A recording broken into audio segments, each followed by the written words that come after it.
Hello, bienvenue à nouveau dans mon petit supermarché où là je voulais qu'on regarde le rayon des miels. Où là pour moi il y a une vraie grosse magouille sur les miels. Donc je te fais voir tout de suite ce rayon et je t'explique deux trois miels en te faisant voir qu'il y a des choses un peu cachées sous les miels. Donc voilà le beau rayon miel et moi je voulais attirer ton attention sur ce miel là, le miel.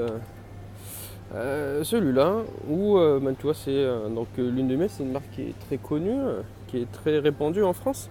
Où au premier abord on peut dire ça a l'air cool comme miel. Regarde, famille Michaud, apiculteur depuis 1920. Mais en fait, ce miel, si tu regardes, hop, la grosse vérité, c'est sélection de mélange de miel d'acacia non originaire et originaire de l'Union Européenne. Donc non originaire de l'Union Européenne, ça veut dire aussi que ça peut venir de Chine, en sachant que le miel de Chine est très controversé parce qu'il serait frelaté et puis également les conditions de culture seraient un peu horribles pour les abeilles. Voilà. Un autre, c'est celui-là aussi, miel l'apiculteur de nos terroirs. Wow, super miel, on se dit, c'est nos terroirs au pied des Pyrénées. Cool, on va acheter un bon truc français. Et alors, il faut savoir que c'est la même boîte que l'autre miel qui le fabrique. Hein. Et quand on regarde derrière, on regarde miel de nos terroirs de France et d'Espagne mis en pot dans les Pyrénées. Et on se rend compte que, en fait, on ne sait pas la proportion de la quantité de miel d'Espagne qu'il y a ou la quantité de miel français. Pour voir les prix qui sont pratiqués, à mon avis, c'est plus du miel d'Espagne qui est présent, qui sera beaucoup moins cher que du miel français. Après, il n'y a pas que cette marque qui est mauvaise, hein, je vais t'en faire voir une autre. Si on prend celle-là. Alors, on dit du miel de tilleul, parfait. Hop. Donc, la famille d'apiculteurs depuis 1905. Là, tu dis waouh, c'est des connaisseurs, c'est du bon miel qui. Mais après, quand tu regardes l'origine, c'est origine serbienne, là, tu vois bien. Donc, on a encore un peu une arnaque, selon moi. Je t'en fais voir un petit dernier, toujours du même fabricant.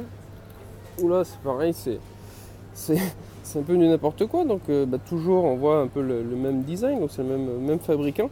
Voilà, la famille d'apiculteurs. D'ailleurs, on ne sait pas vraiment son nom, cette famille d'apiculteurs. Et quand on regarde les mentions, c'est mélange de miel originaire et non originaire d'Union Européenne. Donc, on reste sur la même cochonnerie que le miel du dessous, où très probablement, on se retrouve avec du miel chinois.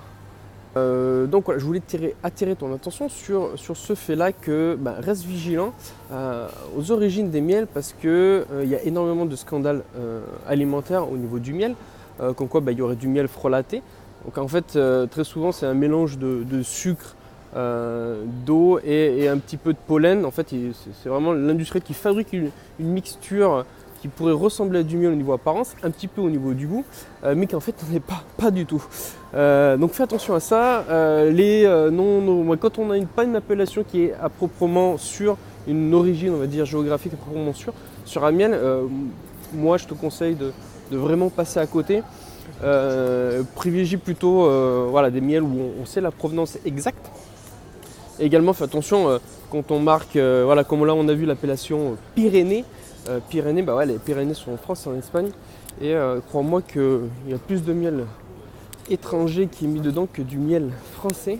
Parce que le miel français coûte plus cher que le prix qui était vendu là, ce miel-là. Moi, ce que j'aime bien faire aussi, c'est acheter du miel directement auprès des apiculteurs sur les marchés. C'est pas forcément beaucoup plus cher, mais après, on a l'apiculteur qui est directement avec nous et on peut directement dialoguer avec lui, savoir comment il produit. Et on n'est pas toujours à l'abri d'une escroquerie, mais bon, quand c'est des petits apiculteurs sur les marchés, très souvent, on peut être assez confiant. Donc voilà, écoute, je te dis, passe une très bonne journée. À bientôt dans une prochaine vidéo. Comme je t'ai dit, je compte en faire plus souvent.